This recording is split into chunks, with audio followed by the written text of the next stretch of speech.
అన్యాయాన్ని ప్రభుత్వంతో ప్రశ్నించడంతో మొదలుపెట్టినటువంటి ఈ రాయచూటి జిల్లా సాధన కోసం అయితే ఈ బంగ్లా దగ్గర జరిగినటువంటి పోలీసు వారికి అయితేనేమి లేక ఇతర కారణాల వల్ల అయితేనేమి దీన్ని ఈరోజు నిలబెట్టేస్తున్నాం.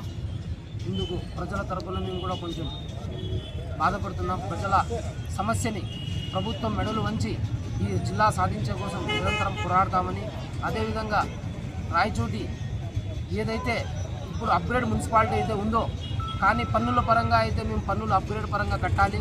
కానీ నియోజకవర్గం చూస్తే ఈరోజు కేవలం ఒక నియోజకవర్గ స్థాయిలో మిగిలిపోయింది. ఇది రాయచోటి ప్రాంత వాసులకు జరిగినటువంటి తీవ్ర అన్యాయం. జిల్లా కేంద్రంలో కట్టాల్సినటువంటి పన్నులని జిల్లా కేంద్రం తరలించేసిన తర్వాత కూడా ప్రభుత్వం వసూలు చేయడం అనేది ఈ రాయచోటి ప్రాంత వాసుల పట్ల ఈ ప్రభుత్వం వ్యవహరిస్తున్నటువంటి మొండి వైఖరిగా మేము గుర్తిస్తున్నాం. ప్రభుత్వం వెంటనే ఏదైతే జిల్లా కేంద్రం తరలించిందో అదేవిధంగా పన్నులని కూడా మున్సిపాలిటీ స్థాయి పన్నులు కూడా పెట్టాలని చెప్పి మేము డిమాండ్ చేస్తున్నాం. అలా కాని పక్షంలో రాయచోటి జిల్లా కేంద్రం అన్నా ఇవ్వాలి, జిల్లానన్నా చేయాలి. మేము ఇది కేవలం కొన్ని రోజుల కోసం ఏదైతే ఒక 2, 3, 4 రోజుల కోసం తీసుకుంటున్న విరామం మాత్రమే అని చెప్పి తెలియజేసుకుంటాం రాయచోటి పట్టణ ప్రాంత వాసులకి.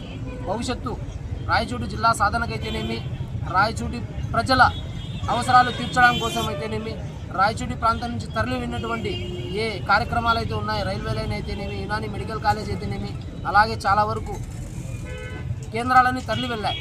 వీటిని తిరిగి సాధించడం కోసం రాయచోటి ప్రాంత వాసుల అభివృద్ధి కోసం నిరంతరంగా ఇలా ఐకమత్యంగా పోరాడతామని, భవిష్యత్తు కార్యాచరణకు త్వరలో ప్రకటిస్తామని రాయచోటి నియోజకవర్గ ప్రజలకు అందరికీ తెలియజేస్తున్నాం.